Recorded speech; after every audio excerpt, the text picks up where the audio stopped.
चला मग आजचा व्हिडिओ आहे कोकणातील गौरीचा. सो मी आज तुम्हाला दाखवणार आहे की आमच्याकडे कशी गौराई हे करतात आणतात. सो सकाळी उठून सगळं तयार वगैरे केलं. मग 4 वाजता मी गौरी आणायला जाणार होतो. सो इथे आईंनी सगळं सुपामध्ये रेडी केलं होतं. हळदी कुंकू, मंगळसूत्र, नथ, अगरबत्ती, दिवा, नैवेद्य वगैरे सगळं. तोपर्यंत इथे घरामध्ये मी सगळं गौरीची तयारी करून ठेवले होते. दागिने, साड्या वगैरे काढून ठेवल्या होत्या. मग इथे ताई आल्या. ताईंना मग आईने सूप डोक्यावर दिलं. मग हे डोक्यावरचं सूप घेऊन आम्ही जाणार होतो मंदिरामध्ये. सो इथे अन्वी खेळत होती.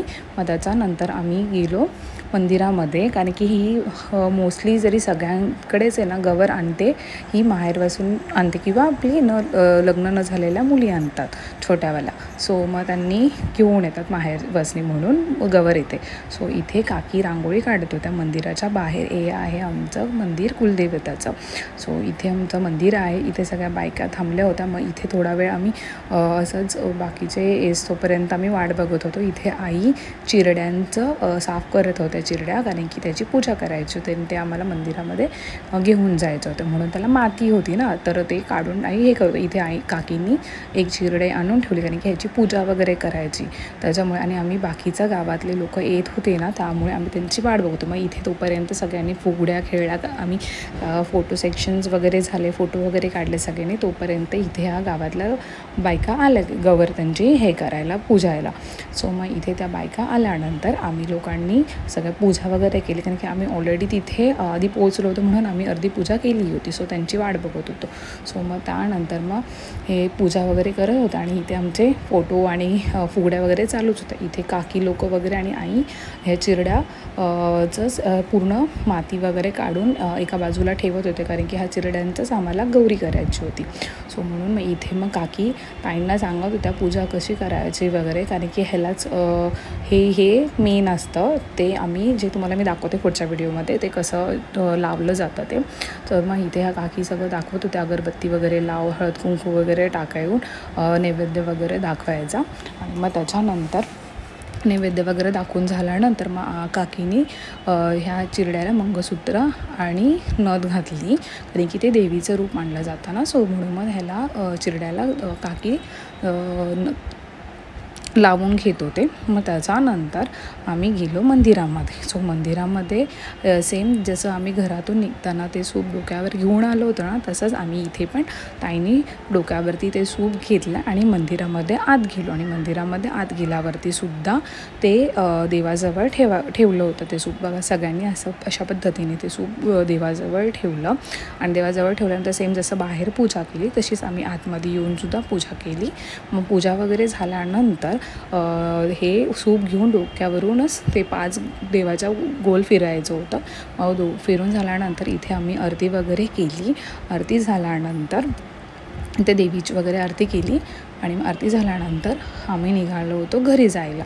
सो मग तसंच जसं पूजा केली बाहेर ना, तसंच आम्ही ते सूप काकींनी ताईंच्या डोक्यावरती ते सूप दिलं. मग त्याच्यानंतर सूप घेऊन आम्ही चाललो होता घरी जायला. सो इथून मग ते व्यवस्थित बसले का, मग कारण की पाठीमागून बघायचं नसतं, म्हणून मग त्याआधीच त्यांना विचारलं वगैरे. मग नंतर आम्ही वाजत गाजत आमच्या गौरीला घेऊन गेलो आमच्या घरी. सो आता मी तुम्हाला गाणं ऐकवते.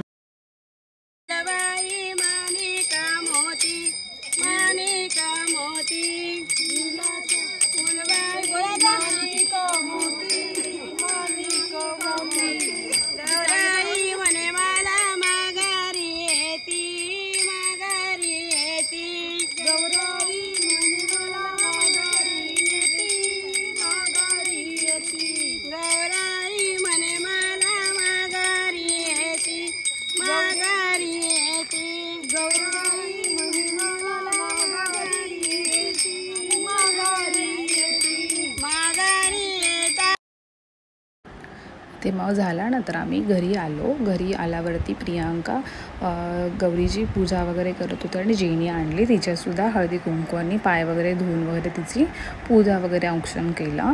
आणि मग नंतर आम्ही ते जे मंगळसूत्र लावलं होतं ना मेन ज्या चिरडीला, त्याला आम्ही हळदी कुंकू लावलं आणि मग देवीला आम्ही आतमध्ये घ्यायला निघालो. सो मग हे आमचं घर आहे. तर ताई गौरीला घेऊन येत होत्या आणि मग हे घेऊन आल्यानंतर खूप थोडा 1-2 तासांनी गवर नेसवायला घ्यायची. मग तोपर्यंत हे इथेच मंदिराच्या वरती माळा आहे छोटा, तिथे आम्ही ते ठेवून दिलं. तर बाकीचा व्हिडिओ मी तुम्हाला नेक्स्ट व्हिडिओमध्ये दाखवते, तो कसा आहे करून गौरीला कसं नेसवलं जातं वगैरे, कसं मांडलं जातं, कसं पोचलं जातं ते मी तुम्हाला नंतरच्या ब्लॉगमध्ये दाखवते.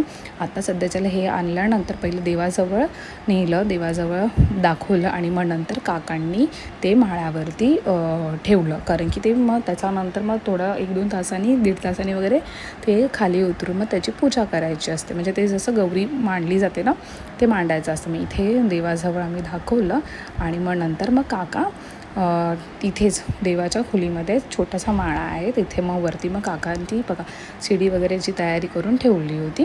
सो मग आता मग काका तिकडे ते वरती तर ते ठेवून देतील. मग नंतरचा व्हिडिओ मी तुम्हाला नंतरच्या ब्लॉगमध्ये दाखवते. आणि मग मला पण नक्की सांगा की तुमच्याकडे पण अशीच पद्धत आहे का गौरीला आणायची, तर नक्की मला कमेंट करून सांगा. व्हिडिओ आवडला असेल तर लाईक, सबस्क्राईब आणि शेअर करायला विसरू नका. Bye bye.